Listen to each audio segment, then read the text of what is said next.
आर्यन को फ्रॉक पहने देखकर अनिका बेहद खुश हो गई।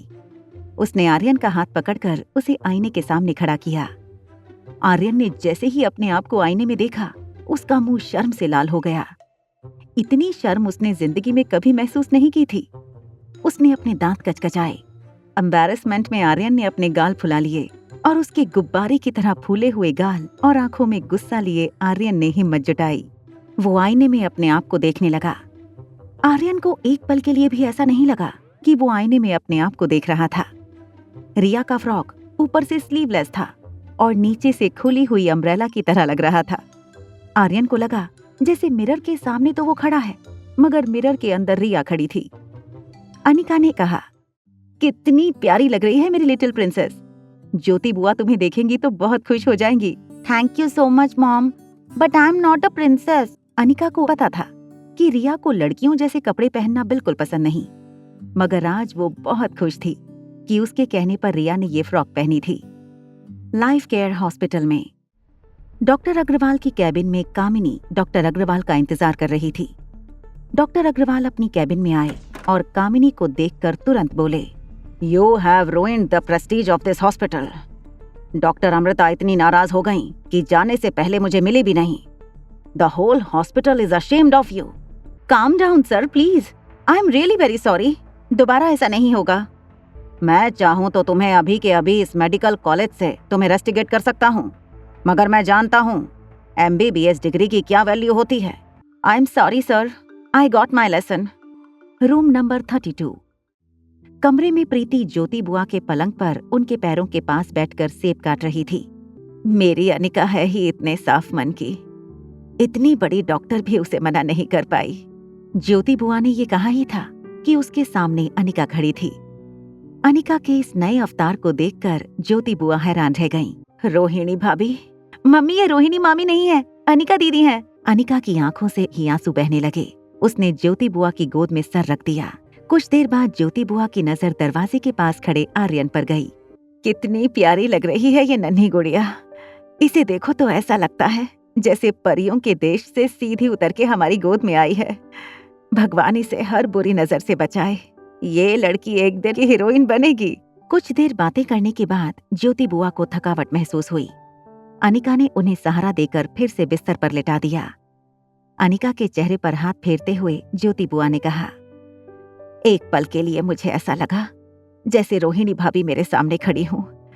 बिल्कुल वैसा ही चेहरा, वैसी आंखें। ज्योति बुआ आगे कुछ कहने जाए उससे पहले पीछे कामिनी और मनीषा दरवाजे से अंदर आ रहे थे। बुआ, आपको याद है ना कि अनिका ने खानदान पर कितनी बड़ी कालिक पोती है। माफ कीजिएगा ज्योति बहन, आपसे ये उम्मीद नहीं थी मुझे। हमने अनिका से जरा सी मदद मांगी, वो हम सबको पीठ दिखाकर चली गई थी। आपने दीदी से उनकी मरी हुई माँ की आखिरी निशानी मांगी थी, फार्मा कंपनी। ऐसे कैसे आपके नाम कर देती? देखा देखा, अब इस प्रीति को बड़े छोटे का लिहाज भी नहीं रहा। संगत का असर है। ज्योति बहन, अभी कहती हूँ इस प्रीति को अनिका की संगत से दूर ही रखें। मनीषा की नजर आर्यन पर पड़ी। वो आर्यन के पास आई। मनीषा की बड़ी डरावनी आंखें देखकर आर्यन मनीषा से दूर जाने की कोशिश करने लगा। मनीषा उसका मुंह पकड़कर चारों ओर घुमाकर उसे देखने लगी। मनीषा ने थोड़ी देर आर्यन को गौर से देखा, फिर अनिका से कहा, बहुत प्यारी लगती है तुम्हारी बेटी। तुम्हारा बेटा भी अब तक कुछ इसी कदकाठी का हो गया होगा। आप कहना क्या चाहती हैं? कहना तो मुझे बहुत कुछ है, मगर सवाल ये है कि तुम सुनना चाहती हो या नहीं। सुना है अपने बेटे को ढूंढने के लिए काफी मेहनत कर रही हो तुम। गलत लोगों को फोन मिलाने से कुछ नहीं होगा। असलियत जाननी है तो उनसे पूछो जो असलियत जानते हो। देखिए, आपको उसके बारे में कुछ भी पता हो तो प्लीज मुझे बताइए, प्लीज। अगर तुम्हें जानना है कि तुम्हारा बेटा इस वक्त कहाँ है, कैसा है, क्या कर रहा है, तो तुम्हें उसके लिए मेरा एक छोटा सा काम करना होगा। मनीषा ने अपनी पर्स से कुछ स्टैम्प पेपर निकाले और बेड के बगल में टेबल पर रख दिए।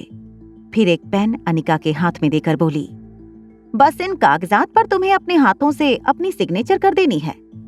अपनी माँ की फार्मा कंपनी कामिनी के नाम कर दो।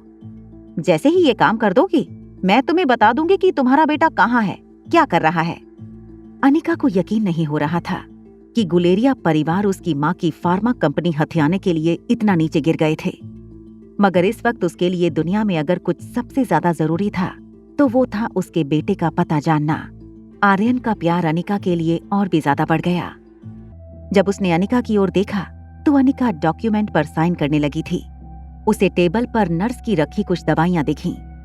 आर्यन ने बोतल को हाथ मारकर डॉक्यूमेंट पर गिरा दिया। बोतल में से सारा सिरप डॉक्यूमेंट्स पर गिरा।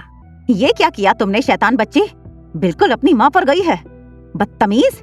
जानती हो ये डॉक्यूमेंट कितने इंपॉर्टेंट थे? जाने दीजिए, बच्ची है, उसे क्या पता, गलती से बोतल गिर गई होगी। गलती करने में बेटी भी माँ पर ही गई है। शाबाश, देखते जाओ आगे क्या क्या गलती करती है। खबरदार अगर मेरी बेटी के बारे में एक शब्द भी कहा तो उस दिन की मार भूल गई हो तो फिर से याद दिला दूं। चलो जाने दो, बच्ची ही तो है। एक काम करती हूँ, दूसरे डॉक्यूमेंट बनवा देती हूँ। चलो सब घर चलें। अनिका ने कहा कि वो रिया को होटल छोड़कर घर आएगी। अनिका की इस बात को मनीषा ने तुरंत मान लिया। जैसे ही अनिका रिया को लेकर हॉस्पिटल के कमरे से बाहर निकली, मनीषा और कामिनी भी उसके पीछे पीछे निकले। अनिका को टैक्सी में बैठते हुए देख मनीषा ने कामिनी से कहा, मैं घर चलकर डॉक्यूमेंट्स बनवाती हूँ, तू जाकर अनिका का पीछा कर। अगर उसने अपना मन बदल दिया तो मुझे फोन कर देना। आगे की कहानी जानने के लिए देखें अगला एपिसोड सिर्फ पॉकेट एफएम के यूट्यूब चैनल पर। और एक लड़की को देखा तो के सारे एपिसोड को सुनने के लिए डिस्क्रिप्शन में दी गई लिंक से डाउनलोड करें पॉकेट एफएम ऐप।